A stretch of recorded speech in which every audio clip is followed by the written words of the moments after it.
Children, ഇന്ന് നമ്മൾ പഠിക്കാൻ പോകുന്നത് കഴിഞ്ഞ ക്ലാസ്സിൽ പഠിച്ച പാലിയോലിത്തിക് ഏജ്, അതായത് പ്രാചീന ശിലായുഗം, നിയോലിത്തിക് ഏജ്, അതായത് നവീന ശിലായുഗം എന്നിവയുടെ തുടർച്ചയായ അടുത്ത കാലഘട്ടം, അതായത് ബ്രോൺസ് ഏജിനെ കുറിച്ചാണ്. അപ്പം നമ്മൾ ബ്രോൺസ് ഏജ്, നേരത്തെ നമ്മൾ പ്രാചീന ശിലായുഗത്തിലെ ആയുധങ്ങളെ കുറിച്ചും നവീന ശിലായുഗത്തിൽ വന്ന മാറ്റവും അതിൽ വന്ന ആയുധത്തിൽ വന്ന മാറ്റങ്ങളും ഒക്കെ നമ്മൾ പഠിച്ചു.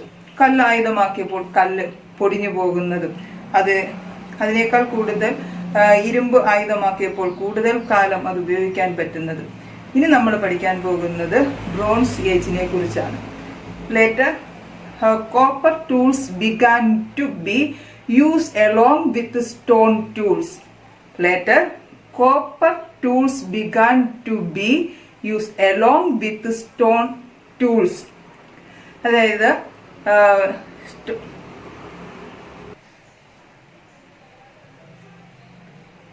നമ്മുടെ പുസ്തകത്തിലെ 22ാമത്തെ പേജിൽ അതിനെക്കുറിച്ച് പറയുന്നുണ്ട്. ബ്രോൺസ് ഏജിൻ്റെത്. In course of time man discovered tin and learn to mix copper with tin to produce the alloy called bronze, which was harder than copper. അത് കോപ്പറിനേക്കാൾ കാഠിന്യം കൂടിയതായിരുന്നു. അപ്പൊ in course of time man discovered tin is the alloy and learn to mix copper with tin to produce the alloy called bronze, which has harder than copper. The age is which bronze was widely used to make weapons and tool is called Bronze Age. What is called Bronze Age? The age in which bronze was widely used to make weapons and tool is called Bronze Age.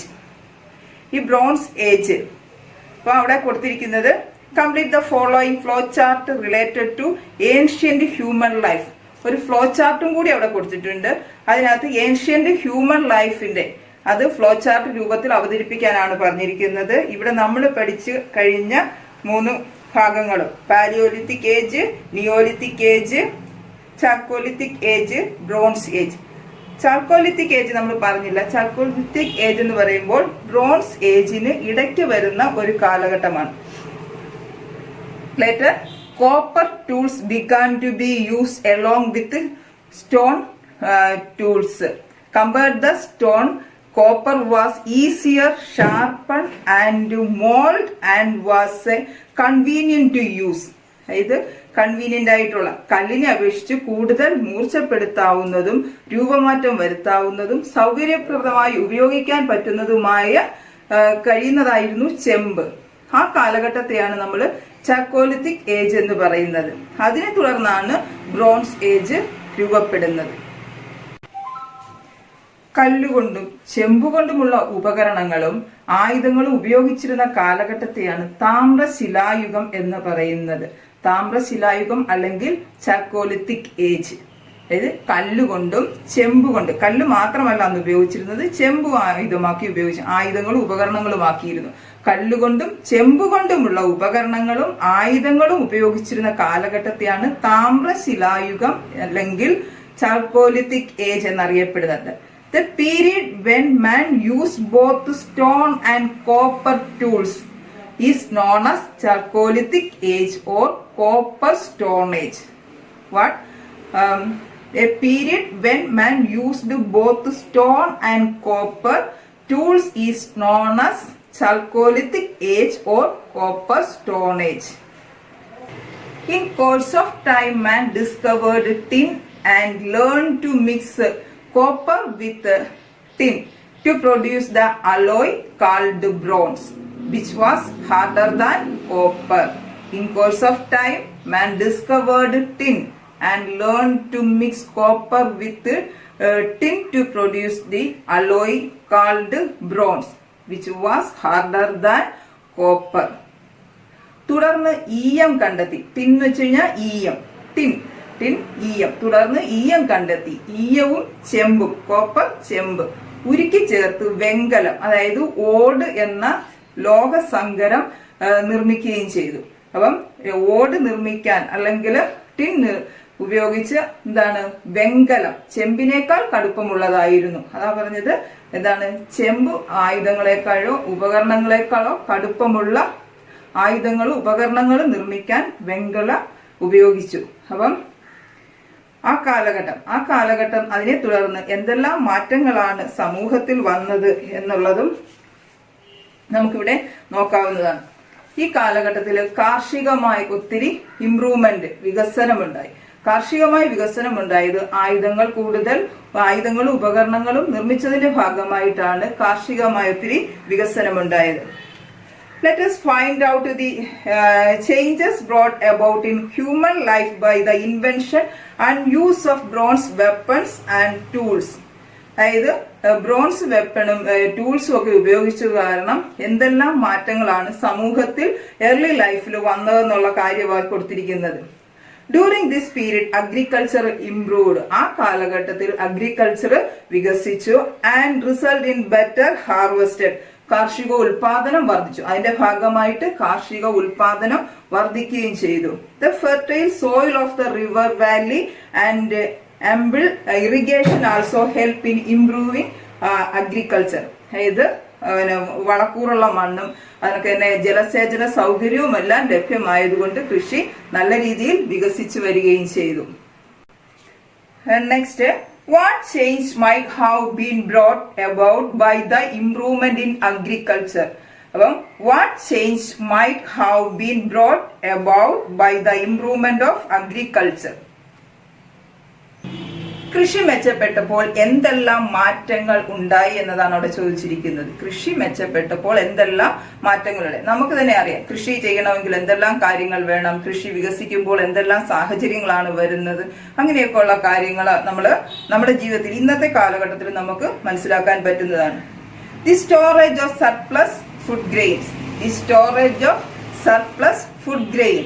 അവർ അധികമായി കിട്ടിയ ധാന്യങ്ങൾ ശേഖരിച്ചു വെക്കുവാനായിട്ട് ശീലിച്ചു. ആ കാലഘട്ടത്തിൽ കൃഷി തുടങ്ങിയതിന്റെ ഭാഗമായി ഉൽപ്പാദിപ്പിച്ച വസ്തുക്കള് സ്റ്റോറേജ് ചെയ്യുന്നതിന് അവർ ശീലിച്ചു. Development of A public place for exchange of agricultural products. Development of public place for the exchange of the agricultural products. കാർഷിക ഉൽപ്പന്നങ്ങൾ വിറ്റഴിക്കുന്നതിന് പൊതുസ്ഥലങ്ങൾ അവർ പ്രയോജനപ്പെടുത്തി. ഇപ്പൊ നമ്മൾ ചന്തകളിലൊക്കെ നടത്തുന്നത് പോലെ അന്ന് അവർ പൊതുവായിട്ടുള്ള സ്ഥലത്ത് ഈ കാർഷിക ഉൽപ്പന്നങ്ങൾ വിൽക്കുന്നതിനുള്ള സ്ഥലം എടുക്കും. Increasing in the production and use of new agricultural tools. Increase in the production and use of A new agricultural tools. പുതിയ കാർഷിക ഉപകരണങ്ങൾ വികസിപ്പിച്ചെടുക്കുകയും അങ്ങനെ കൃഷി ആവശ്യമായി വന്നപ്പോൾ കൃഷിക്ക് വേണ്ടുന്ന ഉപകരണങ്ങൾ കൂടുതൽ ഉപകരണങ്ങളൊക്കെ നിർമ്മിക്കുകയും അതുമായി അനുബന്ധമായി ഒത്തിരി തൊഴിൽ സാഹചര്യങ്ങൾ വരികയും ചെയ്തു. What other occupational field might have developed along with agriculture.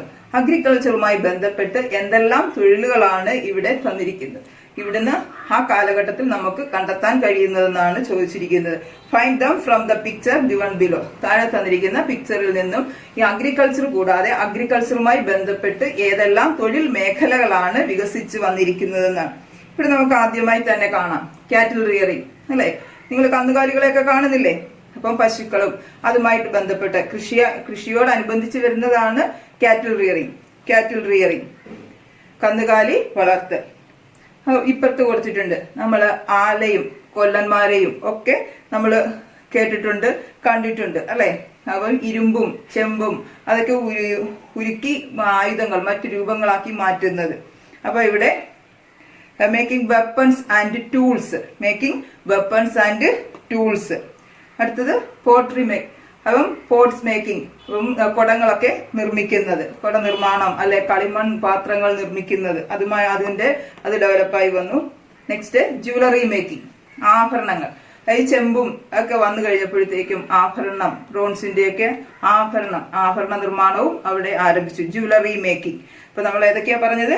കാറ്റിൽ റിയറിംഗ്, കന്നുകാലി വളർത്തല്, ടൂൾസ് ആൻഡ് വെപ്പൺസ് മേക്കിംഗ്, അതായത് ആയുധങ്ങളും ഉപകരണങ്ങളും ഒക്കെ ഉണ്ടാക്കുന്നത്.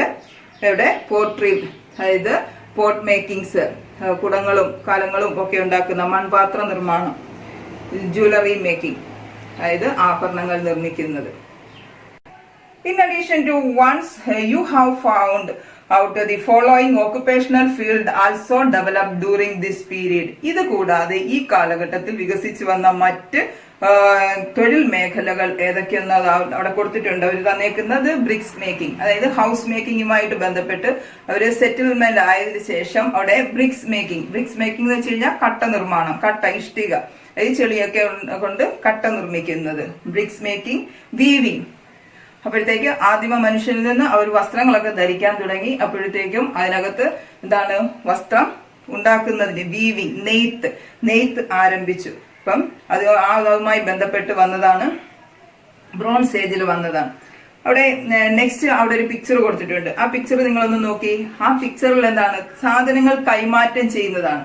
അപ്പം അവര് കൃഷി ആരംഭിച്ചപ്പോൾ അവർക്ക് ആവശ്യത്തിലധികം ഉൽപ്പന്നങ്ങൾ, ഒരാൾ ചെയ്യുന്ന ജോലി മറ്റൊരാൾ ചെയ്യുന്ന ജോലി, രണ്ടും വ്യത്യസ്തമായ ജോലികളും സേവനങ്ങളും ഒക്കെയാണ്. അപ്പൊ ഇവിടെ ഒരാൾക്ക് ഒരു സാധനം കൊടുത്തിട്ട് മറ്റൊരാളിൽ നിന്ന് അയാൾക്ക് ആവശ്യമുള്ള സാധനങ്ങൾ വാങ്ങിയെടുക്കുന്നത്, എക്സ്ചേഞ്ച് ഓഫ് എ ഗുഡ്സ്. അപ്പം സാധനങ്ങൾ കൈമാറ്റം ചെയ്യുന്നതും അത് ഈ കാലഘട്ടത്തിൽ ആരംഭിച്ചതാണ്. Those who were engaged in a particular occupation need the goods produced by others.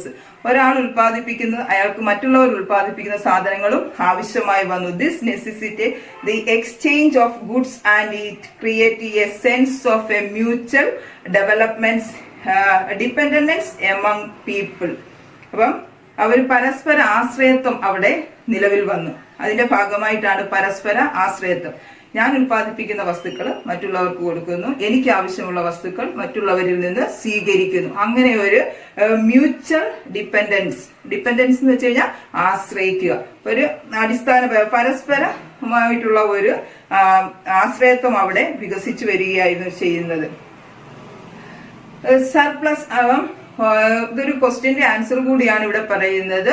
What are the features of the bronze age? Bronze ഏജിന്റെ സവിശേഷതകൾ എന്ന് പറയുമ്പോൾ ആ കാലഘട്ടത്തിന്റെ പ്രത്യേകതകളിൽ പെടുന്ന കാര്യമാണ് അവിടെ. സോഷ്യൽ എപ്പോഴും നിങ്ങൾ എഴുതുമ്പോൾ, സോഷ്യൽ സയൻസിന്റെ നോട്ട്സ് എഴുതുമ്പോൾ എപ്പോഴും അത് പോയിന്റ് ആയിട്ട് എഴുതണം. അപ്പൊ ഇവിടെ ടീച്ചർ പറയുന്ന കാര്യങ്ങൾ നിങ്ങൾ ആ ചോദ്യത്തിന്റെ ആ ഫീച്ചേഴ്സ് ഓരോ പോയിന്റ് ആയിട്ട് എഴുതാം. Surplus products were exported for far off place. അപ്പം surplus products were exported to far off place, അതായത് വിദൂര സ്ഥലങ്ങളിലേക്ക് അവർ ഈ സാധനങ്ങൾ കയറ്റി അയക്കുന്ന രീതി അന്നാണ് ആരംഭിക്കുന്നത്, ആ കാലഘട്ടത്തിലാണ് ആരംഭിച്ചത്. Surplus products were exported to far off places, വിദൂര സ്ഥലങ്ങളിലേക്ക് അവര് ഇത് കയറ്റി അയക്കുന്നു. ആസ് എ റിസൾട്ട്, അതിന്റെ ഭാഗമായി both inland and maritime trade flourished. അതിന്റെ ഭാഗമായിട്ട് കരമാർഗവും കടൽ മാർഗവുമുള്ള വാണിജ്യം അവിടെ എന്താണ് സമൃദ്ധമായി നിലവിൽ വരുന്നു. അപ്പം ബോത്ത് ഇൻലാൻഡ് എന്ന് വെച്ചാൽ കരമാർഗം, ആൻഡ് മാരിടൈം എന്ന് വെച്ചാൽ കടൽ മാർഗം, ട്രേഡ് ഫ്ലറിഷ്ഡ്, അങ്ങനെ കച്ചവട ബന്ധം അവിടെ ഡെവലപ്പ് ആവുകയാണ്, ഫ്ലറിഷ് ചെയ്യുകയാണ്. കോൺസിക്വന്റ്ലി ക്രമേണ അതെന്ത് ചെയ്തു? Means of transportation also develop. അതിന്റെ ഭാഗമായി സാധനങ്ങൾ ഒരു സ്ഥലത്തു നിന്ന് മറ്റൊരു സ്ഥലത്തേക്ക് കൊണ്ടുപോകുന്നതിന്റെ ഭാഗമായിട്ട് അവിടെ മീൻസ് ഓഫ് ട്രാൻസ്പോർട്ട് ഡെവലപ്പായി. മീൻസ് ഓഫ് ട്രാൻസ്പോർട്ട് എന്ന് വെച്ചാൽ ഗതാഗതം, ഒരു സ്ഥലത്തു നിന്ന് മറ്റൊരു സ്ഥലത്തേക്ക് പോകുക, ഒരു സ്ഥലത്തു നിന്ന് മറ്റൊരു സ്ഥലത്തേക്ക് സാധനങ്ങൾ എത്തിക്കുക. മീൻസ് ഓഫ് ട്രാൻസ്പോർട്ട് ഡെവലപ്ഡ് ആയി. In course of time, system of administration were formed to regulate these activities. അതിന്റെ ഭാഗമായിട്ട് അവിടെ ഭരണ സംവിധാനം, ഇതിനെയൊക്കെ നിയന്ത്രിച്ചു കൊണ്ടുപോകുന്നതിന് വേണ്ടുന്ന ഭരണ സമ്പ്രദായം അവിടെ ഡെവലപ്പായി. The system administration were formed by regulation these activities. Regulate എന്ന് വെച്ചാൽ നിയന്ത്രിക്കുക, ഈ പ്രവർത്തനങ്ങളൊക്കെ നിയന്ത്രിക്കുന്നതിനുള്ള ഭരണ സംവിധാനം നിലവിൽ വന്നു. The invention of the art of writing. അതുകൂടാതെ എഴുതുന്ന വിദ്യയുടെ പ്രവർത്തനവും ആരംഭിച്ചു. അപ്പം the invention of the art of writing, art of writing എന്ന് വെച്ച് കഴിഞ്ഞാൽ എഴുത്ത് അവിടെ ഇൻവെന്റ് ആകുന്ന സമയമാണ്. Was another striking feature of the bronze age. അതാണ് അതിലെ ഏറ്റവും പ്രധാനപ്പെട്ട നമ്മളെ സ്ട്രൈക്ക് ചെയ്യുന്ന ഒരു ഫീച്ചർ ആയിട്ട് പറഞ്ഞിരിക്കുന്നത്. The invention of the art of writing ആണ് സ്ട്രൈക്കിംഗ് ആയിട്ടുള്ള ഒരു ഫീച്ചർ ഇത് ബ്രോൺസ് ഏജില്. അപ്പൊ നമ്മൾ ഇന്ന് പഠിച്ചത് ബ്രോൺസ് ഏജിനെ കുറിച്ചും ചാക്കോലിത്തിക് ഏജിനെ കുറിച്ചുമാണ്. നമ്മൾ ഈ പാഠത്തിൽ ഇതുവരെ പഠിച്ചത് പാലിയോലിത്തിക് ഏജ്, പ്രാചീന ശിലായുഗം, അത് കഴിഞ്ഞ് നിയോലിത്തിക് ഏജ്, നവീന ശിലായുഗം, ചാൽക്കോലിത്തിക് ഏജ്, താമ്ര ശിലായുഗം. അടുത്തത് പഠിച്ചത് ബ്രോൺസ് ഏജ്, വെങ്കല യുഗം. അപ്പം ഈ 4 എണ്ണവുമാണ് നമ്മളിപ്പോൾ പഠിച്ചിരിക്കുന്നത്. അപ്പൊ ഈ തന്നിരിക്കുന്നതും നേരത്തെ തന്നതും ഒക്കെയുള്ള കാര്യങ്ങൾ നോട്ട്ബുക്കിൽ ഇന്ന് പഠിപ്പിച്ചതിന്റെ നോട്ട്സ് ടീച്ചർ നിങ്ങൾക്ക് അയച്ചു തരാം. അതനുസരിച്ച് നിങ്ങൾ നോട്ട്സ് എഴുതണം. പാഠം ഇതുവരെ പഠിപ്പിച്ച പാഠങ്ങളൊക്കെ നിങ്ങൾ വായിച്ച് അത് മനസ്സിലാക്കണം, എഴുതണം. മനസ്സിലാക്കി തന്നെ പഠിക്കണം. എന്തെങ്കിലും സംശയമുണ്ടെങ്കിൽ ടീച്ചറിനോട് ചോദിച്ചു കഴിഞ്ഞാൽ ടീച്ചർ അത് പറഞ്ഞു തരാം. അപ്പം ഈ പാഠത്തിന്റെ അടുത്ത സിവിലൈസേഷനുമായി ബന്ധപ്പെട്ട ഭാഗം അടുത്ത ക്ലാസ്സിൽ നമുക്ക് പഠിക്കാം. ഇന്നത്തെ ക്ലാസ് ടീച്ചർ നിർത്തുന്നു. ഇതുവരെയും കേട്ടിരുന്ന നിങ്ങൾക്ക് എല്ലാവർക്കും താങ്ക്സ്.